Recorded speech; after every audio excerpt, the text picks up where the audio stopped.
네, 안녕하십니까. 어, 샤하트 연구소라는 제목으로 유튜버를 하고 있는 조원입니다. 어저께도 말씀드렸다시피 이제 샤하트에 대해서 많이 언급을 했었는데, 이제 그러면 구체적으로 어떤 일을 했었는지는 알아봐야 될 것 같아요. 이제 샤하트에 대한 기본적인 얘기, 그리고 보통 이제 어떤 사업을 진행하기 위해서는 재정이 필요한데, 그것에 있어서 이제 샤하트가 엄청나게 힌트를 준 것 같습니다. 그러면 우선 샤하트가 어떤 사람인지 대략적으로 한번 알아보는 시간을 갖겠습니다. 제가 뭐 이곳저곳에서 뭐 유튜브로도 보고 또 책으로도 보고 또 네이버에 있는 이제 뭐 그런 어떤 자료들을 보고 한번 정리해 보겠습니다. 간단하게 한번 정리해 보고요. 주요 골자는 금융 오디세이라는 책이 있는데 그 맨 마지막 챕터에 샤트 얘기가 좀 주로 다뤄져 있습니다. 그런데 사실은 그래도 굉장히 부족해요. 왜 부족하냐 하면은 그 사람의 업적에 비해서 너무 좀 나온 책들도 국내에 없고 구하기가 좀 힘든 것 같습니다. 책을. 그래서 제 작은 소망은 독일어를 잘 하거나 아니면 또 영어 같은 걸 잘해서 그런 차트에 관한 책들이 번역돼 나왔으면 하는 바람이 있는데 우선 쉽지는 않겠죠. 차트가 한 책을 2권 정도 쓴 걸로 알고 있는데 그 책들이 번역돼 나오고 그뿐만 아니라 전체 그 사람의 업적에 대해서 이제 정리된 책이 나왔으면 합니다. 샤트는 2번의 경제 위기를 극복한 사람입니다. 실질적으로. 첫 번째는 독일이 1차 대전에서 패망하고 난 다음에 하이퍼 인플레이션 1조 퍼센트가 되는 독일의 인플레를 잡은 사람이고요.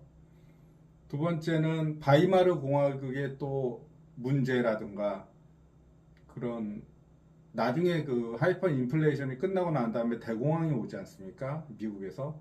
그런 대공황이 있을 때 또 힘든 그 상황을 또 극복해냅니다. 그래서 독일이 다른 나라들은 다 대공황으로 어려움을 겪고 있을 때 독일 혼자 정상적인 궤도를 달리죠.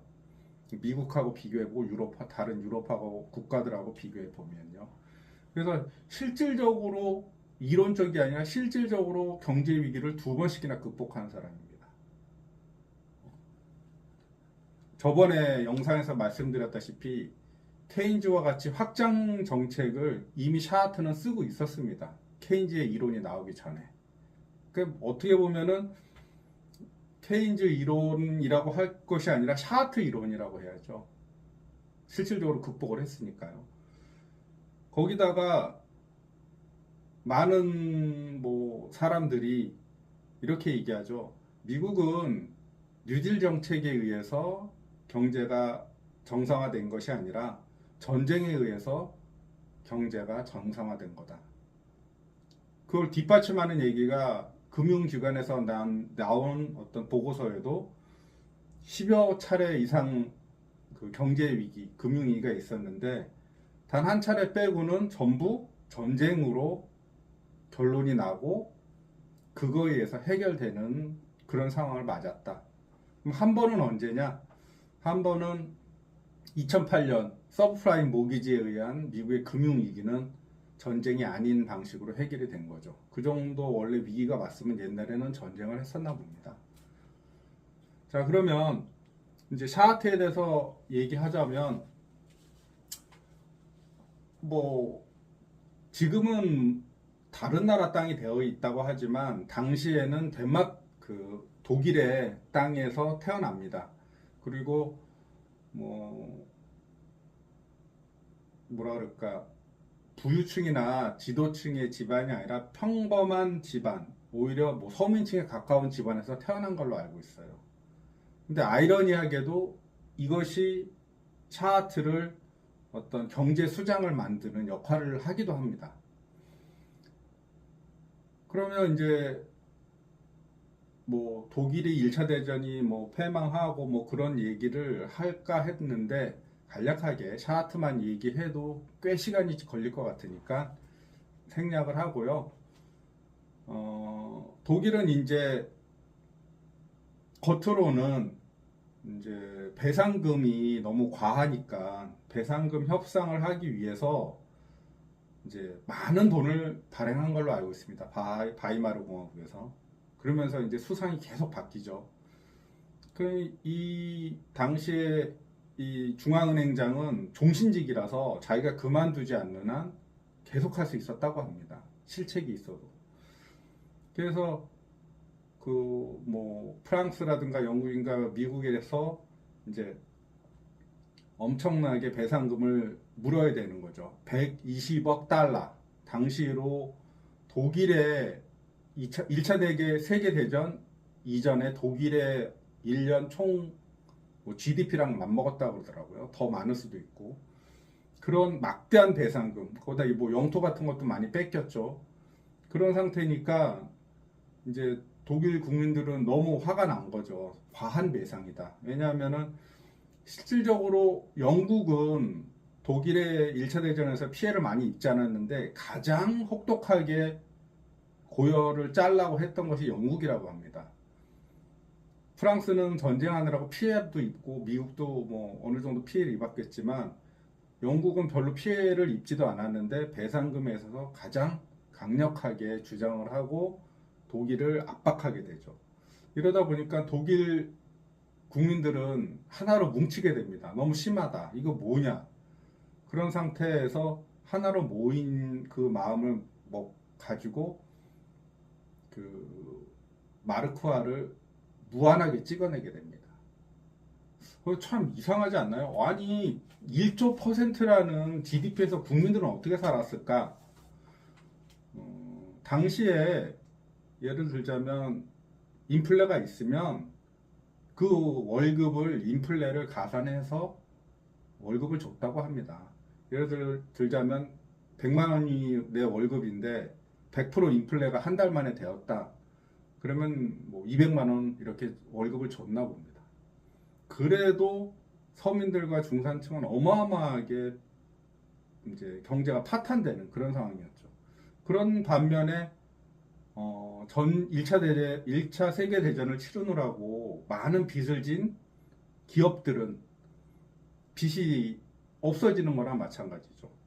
뭐 엄청나게 전쟁 때문에 빚을 졌지만 인플레 하이퍼 인플레이션이 발생함으로 인해서 그 사람들은 뭐 빚이 아예 없어진 게 돼버립니다. 그러면 그 사람들이 빚이 없어졌다는 건 반면에 그냥 임금 노동자나 일반 중상층들은 엄청나게 허덕거렸다는 얘기죠. 그리고 그런 산업적 기반을 가지고 있는 사람들은 수출을 해서 외화를 받으니까 당연히 또 잘 살 수 있는 거고요. 저번 영상에서 말씀드렸나 모르겠는데 뭐 인플레이션이 발생하면 특히 많은 인플레이션이 발생하면 실질적으로 부유층이나 뭐 산업 자본가들은 전혀 영향을 받지 않습니다. 오히려 그 사람들은 더 좋아요. 빚을 지고 있는 것이 빚이 없어지기 때문에. 그럼 누가 제일 손해를 보느냐? 일반 국민이에요. 중산층이나 서민 같은. 이 사람들은 정말 큰 타격을 입습니다. 그래서 그런 상황에서 이제 막 독일은 엄청나게 정치적 혼란을 겪겠죠. 힘들고 2년 동안에 1조 %의 인플레이션을 왔으니까. 그러므로 정치는 혼란하게 되고 그래서 총리들이 자주 바뀌나 봅니다. 뭐 몇 달 할 수도 있고 뭐 며칠 할 수도 있겠죠. 수없이 총리가 바뀌게 되고요. 그런 와중에 한 사람이 이제 총리가 됐겠죠. 근데 이 사람이 어떤 사람이냐면 서민 출신 총리입니다. 하도 귀족 출신 천민이나 뭐 귀족 출신 총리들이 해도 중앙은행장은 계속 돈을 찍어내고 있고 그거 종신직이라서 간섭도 못하고 그러니까 경제 위기는 계속 오고 그러다 보니까 아 나 못하겠다고 계속 총리들이 이제 그만두는 와중에 신임 총리가 서민 출신 시민 총리가 됩니다. 근데 이 사람이 어, 샤우트하고 아는 사이죠. 매우 절친한 사이였습니다. 아까도 말씀드렸다시피 샤우트 야망 있는 젊은이지만 어떻게 이제 활로를 잘 못 찾는 상황이었거든요. 그래서 뭐 세 번째 큰 은행에서 이제 뭐 임원을 하고 있었나 뭐 그런 높은 고위직에 있었지만 사실은 능력에 비해서는 자기가 활약할 수 있는 기회가 없었죠. 그런데 자기하고 친한 사람이 총리가 된 겁니다. 근데 이 총리 입장에서는 지금 경제 상황을 해결해야 되고 이 인플레이션을 잡아야 되는데 뭐 기존의 그 중앙은행장은 그럴 만한 능력이 없고 그래서 이제 샤우트하고 접촉을 해봤더니 샤우트가 자기가 해결할 수 있다 그렇게 자신을 했나 봅니다. 그래서 샤우트로 하여금 그래 그러면 맡아서 해라 네가. 그래서 지금 통화감독관이라는 새로운 직책을 만듭니다. 뭐 번역으로 통화감독관이지만 다른 이름으로 불리기도 하죠. 뭐 통화 뭐 정책의 뭐 수장이라든가 뭐 이런 식으로도 불릴 수 있겠죠. 그래서 이제 통화감독관이라는 자리를 맡게 되고 결국은 여기서 명칭에서 보듯이 인플레를 잡아라. 인플레 때문에 못 살겠다 이제 그런 상황입니다. 당시에 독일의 마르크화를 라이히스 마르크라고 했다고 합니다. 근데 이 전쟁이 끝나고 이제 배상금과 인플레에 의해서 엄청나게 올라간 이 인플레가 어느 정도냐면 1달러당 약 4조 원이었다고 합니다.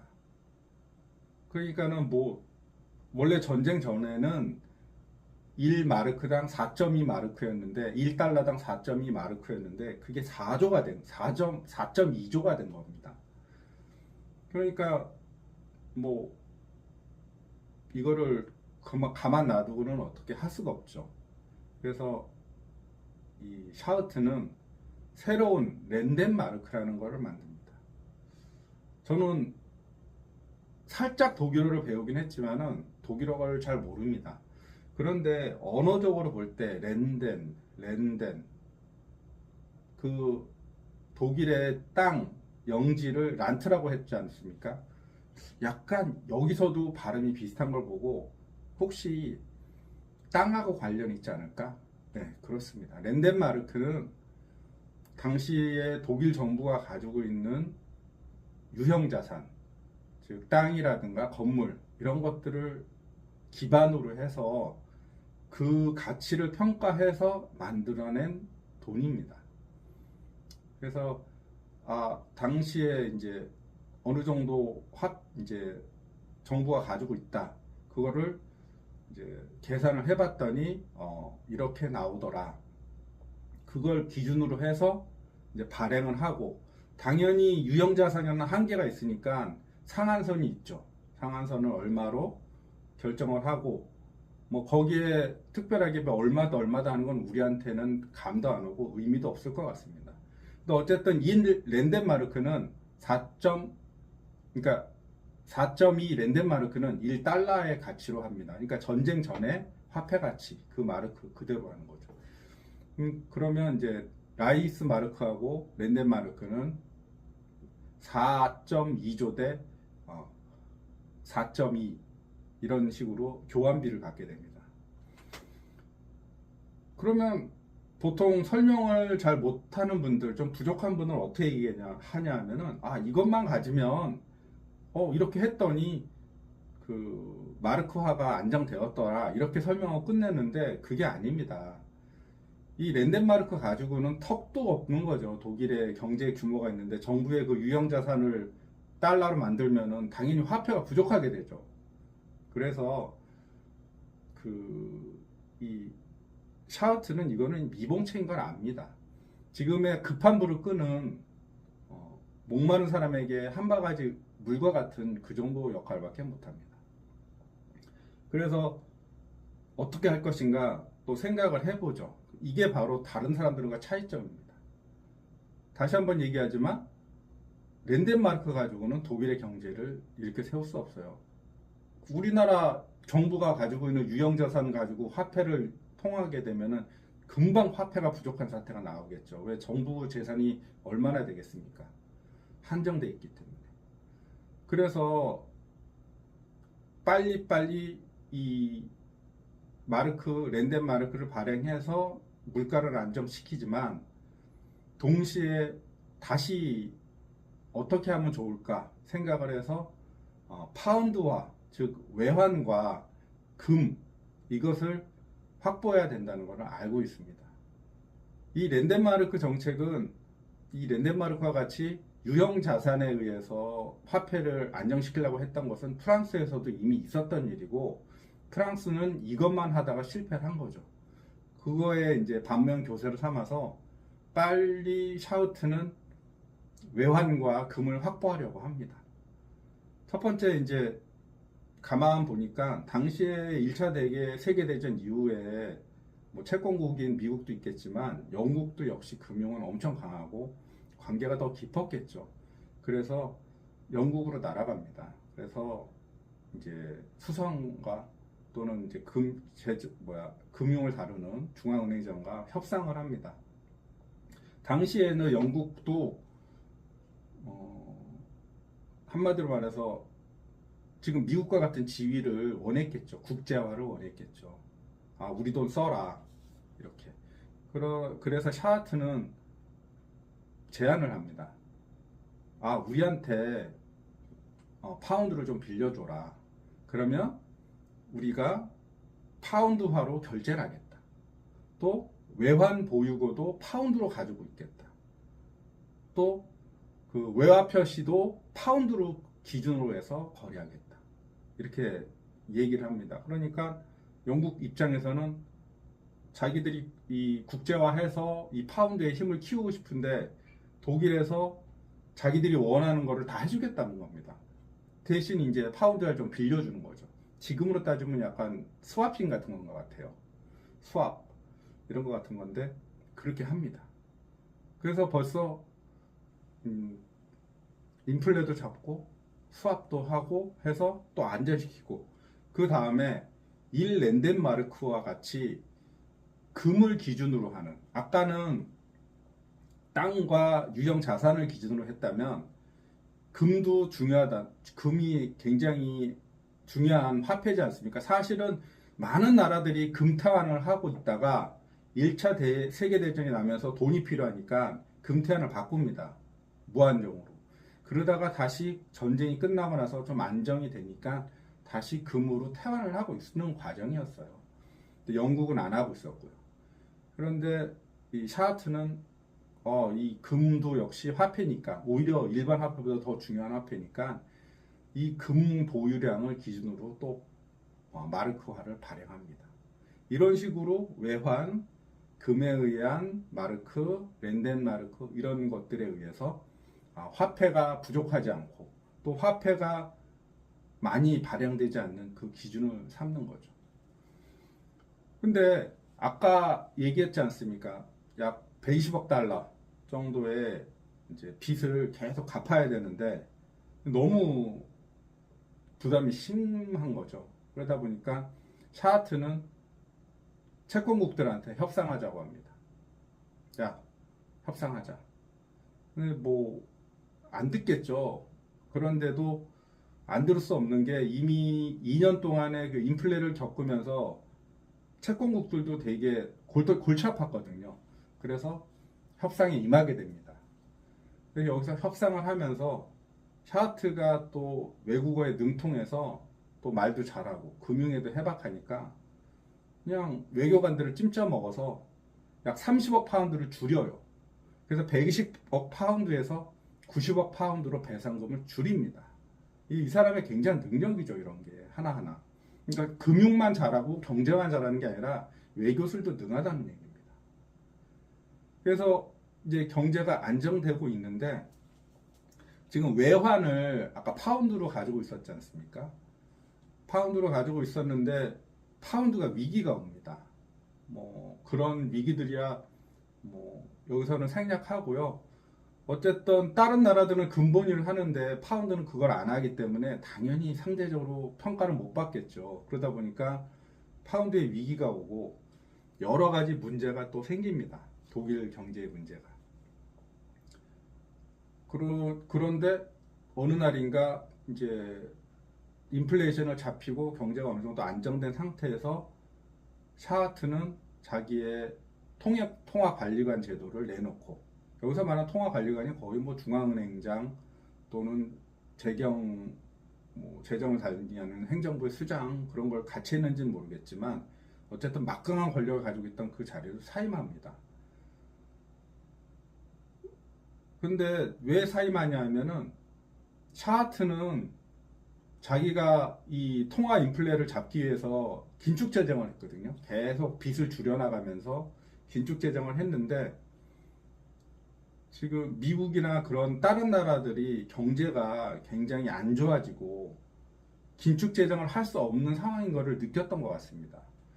그래서 이번에는 자기 말과 다르게 확장 재정을 해야 되는데 갑자기 여태까지 긴축 재정을 했다가 확장 재정으로 바꿀 수가 없으니까 그렇게 하기가 애매했는지 사임을 하죠. 그 사임하고 있는 동안에 어떤 일이 벌어지느냐? 미국의 대공황이 발생합니다. 미국의 대공황이 발생해서 아시다시피 미국은 이제 대공황 전후를 기점으로 해서 다른 유럽이나 그런 나라들한테 어마어마한 관세를 부과하죠. 지금 트럼프 하는 짓하고 비슷하게 될 것 같은데 20%, 40%, 뭐 80%뭐 어떤 것들은 수백 퍼센트도 하겠죠. 자기들이 마음에 맞지 않으면. 미국이 그런 식으로 하니까 유럽도 마찬가지로 미국에 똑같은 관세를 매길 수밖에 없는 거죠. 그런 상황에서 이제 미국은 엄청난 실업자가 발생하는 거죠. 그래서 분노의 포도라는 포도알 같은 눈물을 서민들은 흘리게 됩니다. 그러면 유럽 사정은 어떠냐? 유럽 사정도 역시 마찬가지로 엄청 어렵죠. 그리고 독일은 당시에도 미국이나 뭐 다른 나라들한테 수출해서 먹고 사는 나라지 않습니까? 식민지가 뺏겼으니까 식민지도 없고. 그래서 경제가 굉장히 어려워집니다. 그래서 혼란하고 그때는 예전엔 인플레 때문에였다면 이제 산업 생산이 작살이 난 거죠. 그래서 600만 정도의 실업자가 발생하고 거리에는 실업자가 너무 넘쳐나고 회사들은 이제 망하고 그런 상황에서 어마어마하게 사회 혼란상이 옵니다. 그런데 이제 그런 상황에서 33년에 히틀러가 이제 총선에서 승리해서 수상이 됩니다.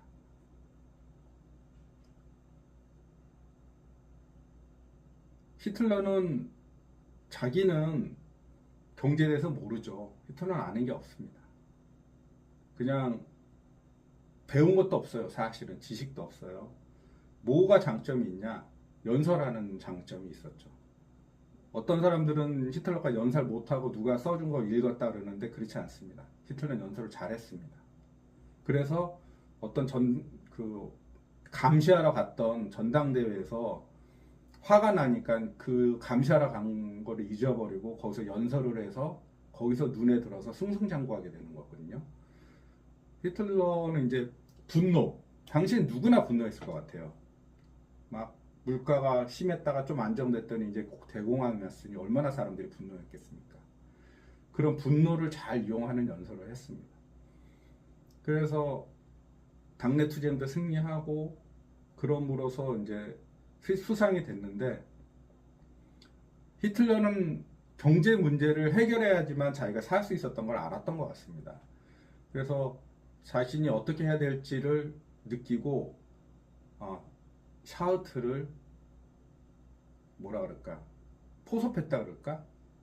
또 샤우트에게 부탁했다고 해야 될까? 그래서 샤우트한테 잘해서 자기 편으로 만듭니다. 샤우트 입장에서는 히틀러의 나치즘하고는 생각이 같지 않지만 어찌됐든 독일의 힘들어진 이 상황을 극복하기 위해서 나설 수밖에 없는 상황이 된 겁니다. 히틀러는 이제, 그러니까 샤우트는 이제 히틀러 정권 하에서, 나치 정권 하에서 중앙은행장과 지금으로 따지면 재정경제부 장관을 동시에 겸임하게 됩니다. 그러면 여기서 저는 또 한 번 놀랐는데, 돈이 없습니다. 독일은 이미. 또 경제가 그 대공황 때문에 어려워서 돈을 빌려줄 나라도 없습니다. 다른 나라들도 힘들어요. 뭐 이미 600만 정도의 실업자가 나올 정도면 많은 재정 투입을 했을 테죠. 그리고 또 물가 오르는 걸 무지하게 혐오합니다. 국민들이. 너무 힘든 생활을 겪었기 때문에. 그래서 돈을 찍어내서 그 경제를 살릴 수도 없어요. 근데 샤우트가 굉장한 묘안을 생각해냅니다. 어떻게 하느냐? 예를 들자면 지금 물가가 5%라고 합시다. 그때 당시 독일의 물가가. 그러면 6% 물가가 오르기 위해서는 일정한 화폐량이 필요할 거 아닙니까? 히틀러는 6%가 되지 않을 만큼의 화폐량을 계산합니다. 즉 1%가 오르지 않을 화폐량을 계산해요. 그래서 그 양만큼만 발행을 합니다. 그 양을 발행한 것을 종잣돈으로 삼죠. 기가 막히지 않습니까? 저는 이거 보고 굉장히 충격을 받았는데, 물가는 오르지 않은, 예를 들면 99도에서 100도가 돼야 물이 끓는데 물이 끓지 않을 정도만 계산해서 그만큼만 에너지를 가한 거하고 똑같습니다. 그래서 그걸 종잣돈, 얼마 되진 않았을지도 모릅니다만 그걸 종잣돈으로 해서 경제를 살리기 시작합니다. 어쨌든 그래도 돈을 찍은 거기 때문에 확장적 금융정책이죠. 그 금융정책을 마련한 종잣돈을 가지고 무엇을 하냐. 독일은 여기서는 좀 설명을 안 했지만, 뭐 아까 말했듯이 그 배상금을 줄이는 과정에서 자꾸 이제 외국 채권국들이 네가 긴축 재정을 하는지 어떻게 아느냐, 너의 재정 상태가 어떤지 우리가 어떻게 아느냐, 그런 거를 이제 감시하길 원합니다. 그러니까 좋다, 우리 배상금 줄인다면 우리가 투명하게 재정을 너희들한테 공개를 하겠다, 자산이 얼마인지 알려주겠다, 이런 것들을 해서 BIS라는, 우리 옛날에 많이 들었는데 왜 은행이 얼마나 지준율을 가지고 있어야 되냐, 5%냐 10%냐 8%냐 이런 걸 정하는 거 BIS라고 하지 않습니까? 바로 그 독일의 재정을 감시하기 위해서 만들어진 것이 BIS라고 합니다. 이것도 샤우트가 제안해서 만든 것이죠. 뭐 말이 나왔으니까 하는데, 랜덴마르크 같은 거, 어떤 자산을 기준으로 통화를 발행하는 거, 이런 것이 지금 코인 시장에서 스테이블 코인 또는 또 STO라는 것도 있죠. 그런 거와 같이 어떤 자산과 어떤 코인과 연계해서 더 이상 발행하지 않고 기준이 되어 있는 그런 것들을 샤우트는 벌써 그때 생각해 놓고 만들었습니다. 왜 이 얘기를 하냐 하면, 그러면 이제 독일이 아까 말씀드린 것처럼 이제 돈을 더 찍어낼 수가 없는 겁니다. 돈을 발행해서 자금으로 뭐 어떤 사업을 영위할 수가 없는 거예요. 그래서 샤우트는 생각을 합니다. 어떤 생각을 하냐면, 산업을 다시 생산해서 사람들한테 일자리를 제공해야 되는데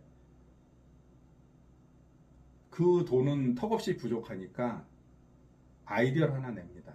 그래서 독일의 중공업 회사들, 뭐 나쁘게 얘기하는 사람들은 뭐 군수회사라고 하는데 저는 그렇게 생각하지 않습니다. 뭐 포스코가 군수회사입니까? 거기서 탱크도 만들지만 자동차도 만들지 않습니까? 건설 장비도 만들고 건물의 뼈대도 만들고. 그런데 포스코가 군축 무슨 군사회사다, 뭐 국방을 위한 회사다, 그렇게 얘기하는 거와 같이 좀 오해사계 사람들이 많이 얘기하는 것 같은데 저는 그렇게 보지 않고요. 다만 산업에서 가장 중추적인 철강 회사들, 그런 회사들을 여러 개, 한 5개 정도 모은 것 같아요. 처음에는 그렇게 모아서 회사를 하나 만듭니다. 그 회사, 그러니까 그 페이퍼 컴퍼니, 그런 지주 회사를 만듭니다. 페이퍼 컴퍼니를, 영어가 페이퍼 컴퍼니인데 그걸 한국말로 하면은 지주 회사고 다른 말로 홀딩스입니다. 주식회사 홀딩스 많잖아요. 우리나라도 페이퍼 컴퍼니가 지주 회사로 다 있는 겁니다. 근데 나쁘게 세금만 탈세하려고 만들면 우리가 아는 페이퍼 컴퍼니 진짜 나쁜 회사들이고, 좋게 만들면 홀딩스 내지는 지주회사가 되는 거죠. 그래서 독일 금속연구소라는 지주회사, 홀딩스를 만듭니다. 그러면 이 홀딩스가 무슨 역할을 하냐 하면은,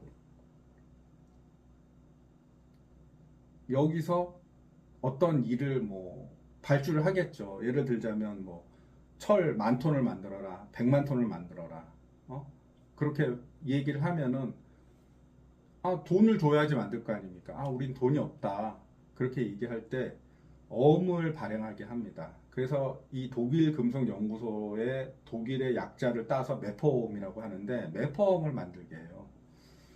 이 매퍼음은 어떻게 보면 도깨비 방망이 같은 건데, 뭐 어음에 대해서 저는 잘 모릅니다만 대충은 알고 있습니다. 무슨 얘기냐면, 내가 회사인데 어떤 도급이라든가 어떤 일을 주지 않습니까? 그러면 그쪽에서 현금을 요구하겠죠. 이거 1,000만 원짜리 사업이니까 1,000만 원 내놔라. 그러면 제가 일을 시키되 현금을 줘야 되는데 현금이 없습니다. 이제 1년 있다가 받아라, 또는 6개월 있다 받아라, 그러면서 어음을 끊어주는 거죠, 회사는. 그럼 그 받은 회사는 이 사람이 신용을 믿을 수가 있나? 믿을 수 없으면 안 받겠죠. 사양하고. 그래도 믿을 수 있는 회사다 그러면 받을 겁니다. 예를 들자면 뭐 1,000만 원짜리 어음을 받으면 이거 어떡하지 하다가 현금이 없으면 할인을 받죠. 은행에 가서 이런 회사가 어음을 발행했는데 할인해 주시오. 그러면은 뭐 5%, 10%, 20% 할인을 해서 1,000만 원짜리면 800만 원 가져가. 그 회사 신용이 없어. 그 회사 신용 있으니까 4%만 할인을 했고 960만 원 가져가. 이렇게 하기도 하죠. 그거를 이용한 겁니다. 그래서 이 모여 있는 회사들 각자 개인적으로 뭐 발행을 할 수도 있겠지만, 돈을 이 독일 금속 연구소에 그 매퍼음을 가져가면 이 매퍼음에 돈을 주겠다, 이렇게 보증을 하는 겁니다. 근데 굉장히 강력한 보증이 신용이 되는 게, 금속연구소 자체뿐만 아니라 국가와 중앙은행이 이 어음을 보증해 줍니다. 독일 연구소에서 돈 없으면, 독일 금속연구소에서 돈 없으면 우리한테 가져와, 우리가 돈 줄게. 그럼 엄청난 신용이죠. 국가가 그걸 해주니까. 그래서 이 산업을 이제 계속 일을 해 나가면서 현금을 주는 것이 아니라 매퍼음을 줍니다. 짧은 기한이 아마 6개월로 알고 있어요. 6개월 이후에는 받아가. 근데 할인도 가능합니다. 아까 말했듯이 매퍼음은 국가가, 중앙은행이 보증하는 거니까 어느 은행이든 가도 현금을 주죠. 그런데 매퍼음을 발행하고 나니까 회사들이 현금으로 결제를 해주고 매퍼음은 가지고 있습니다. 왜 그러냐면, 이렇게 신용이 좋은 어음이 연 4%의 이자를 줍니다. 굉장히 좋은 거죠. 아까 말했듯이 독일은 이제 인플레는 없습니다. 인플레는 철저하게 금융정책을 펴서 한도 있는 돈 발행을 못합니다. 돈을. 그렇기 때문에 물가 걱정을 안 해요. 그런데 이거를 가지고 있기만 하면은 그냥 그대로 은행의 예금도 아닌데 가지고 있기만 하면은 4%의 이자를 줍니다. 근데 기한이 6개월 있다가는 청구할 수 있지만은 기한이 5년까지 늘어날 수도 있습니다. 그러니까 5년 동안 가지고 있으면 4, 5, 20%의 이자를 주는 겁니다. 제시를 하면.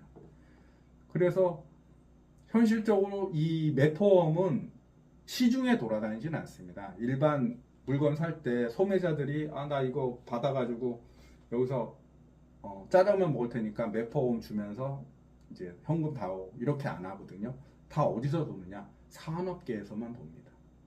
그러니까 산업계에서만 결제수단으로 쓰이니까 인플레이션, 산업이 성장하거나 화폐가 풀리면 반드시 인플레이션이 있기 마련인데 인플레이션이 없는 상태가 됩니다.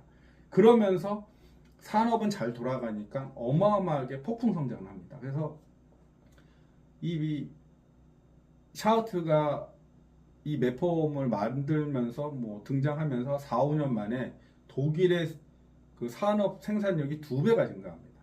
실업자는 당연히 없어졌죠.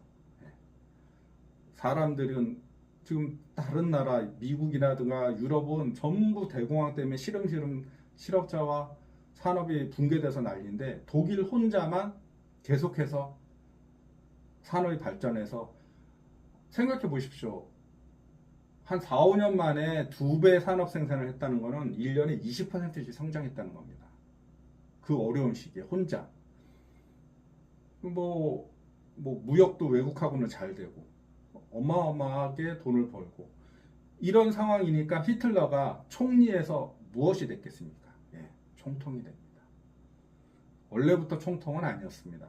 총리였다가 수상이었다가 너무 경제가 좋아지고 독일은 너무 희망차 있습니다. 그러다 보니까 정치 너무 잘한다. 실질적으로 정치를 잘하는 것이 아니라 경제가 너무 좋아졌다. 경제 히틀러가 한 것처럼 보이지만 사실은 샤우트가 다 한 겁니다.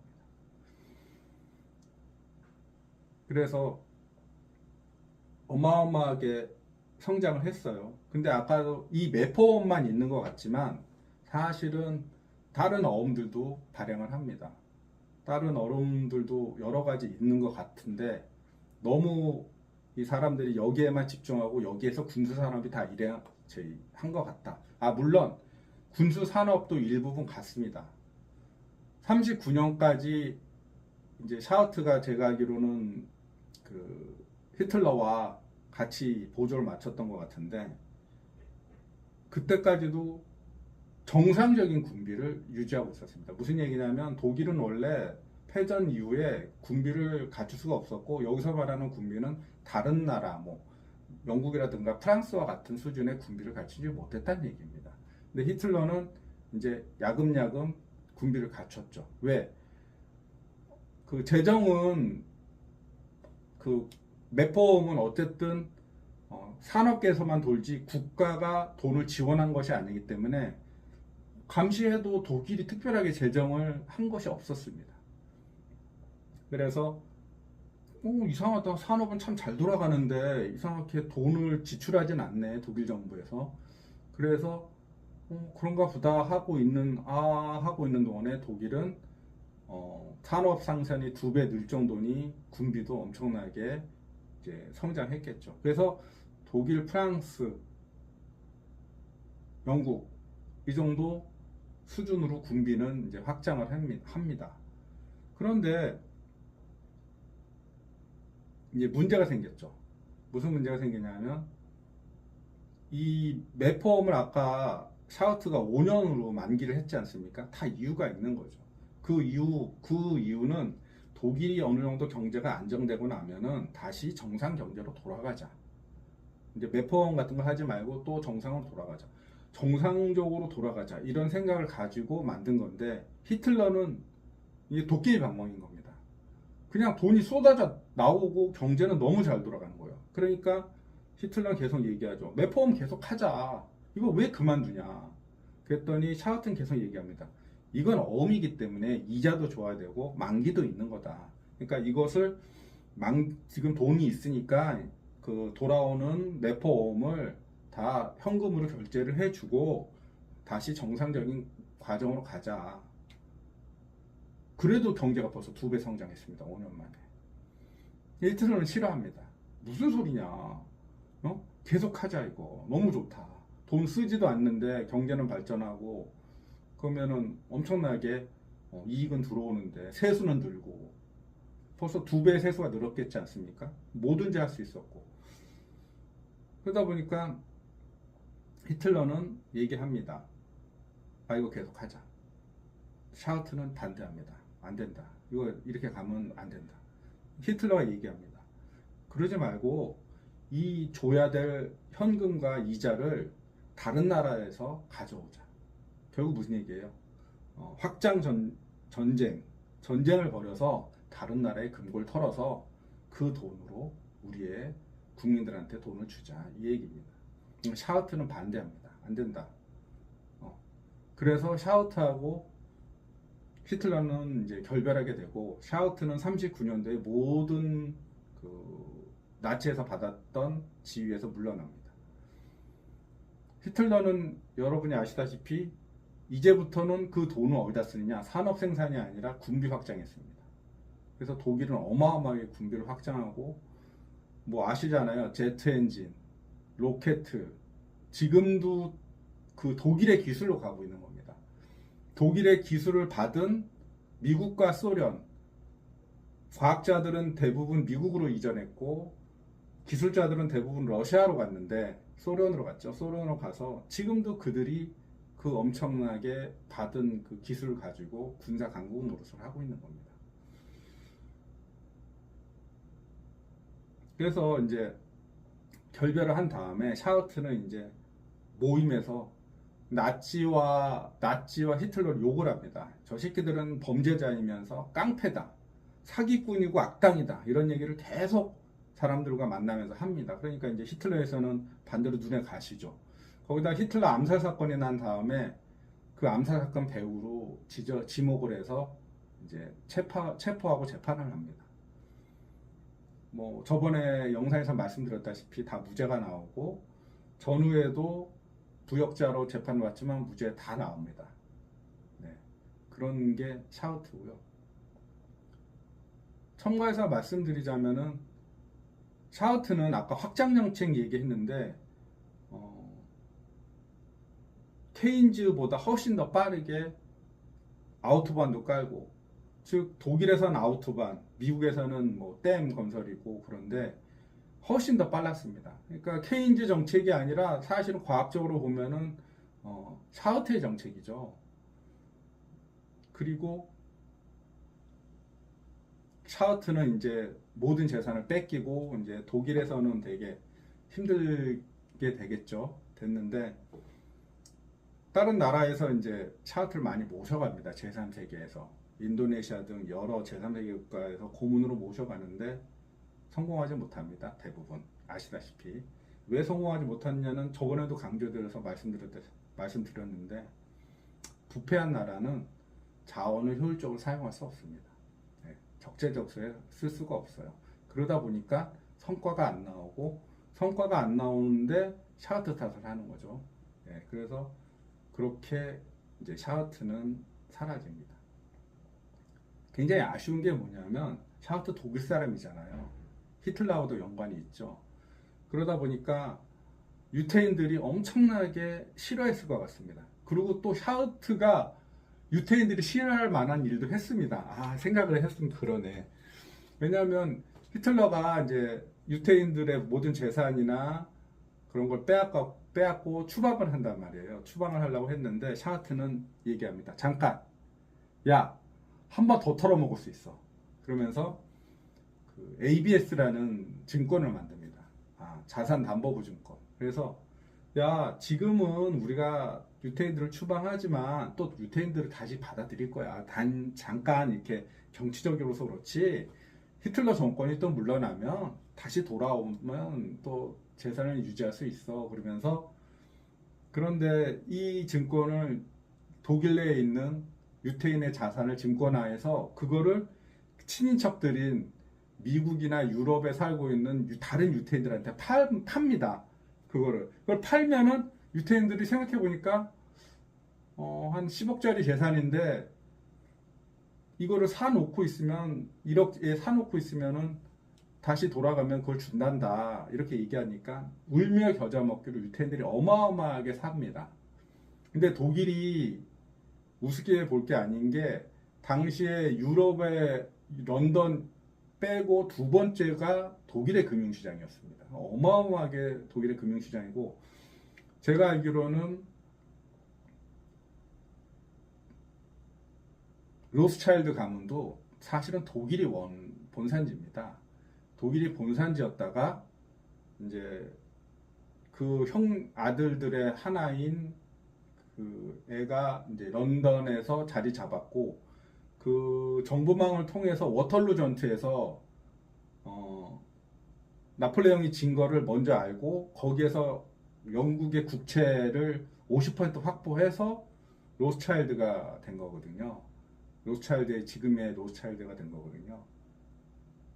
그러니까 뭐 당시에 나중에 영국이 워털루 전투에서 승리하고 난 다음에 뭐 해가 지지 않는 나라가 된 영국의 재산의 50%를 확보했으니까 어마어마한 재산이죠. 그리고 미국으로 진출해서 또 미국의 금융시장을 좌지우지하고 있고요. 그런 유태인들이 보기에 아마 샤우트가 정책은 너무 좋은데 그 이름이 알려지길 바라지 않은 것 같습니다. 그래서 철저하게 경제학에서 사라진 거죠. 근데 우리는 이거를 이용해야 된다고 저는 생각해요. 이걸 이용하면 정말 많은 돈을 들이지 않고 종잣돈 얼마 가지고도 어마어마하게 경제를 발전시킬 수 있을 거라고 생각합니다. 그러면 어떻게 발전시킬 수 있을지는 차차 제가 제 머릿속에 있는 거를 풀기로 하고 오늘 샤트의 얘기는 이걸로 마치겠습니다. 네, 감사합니다.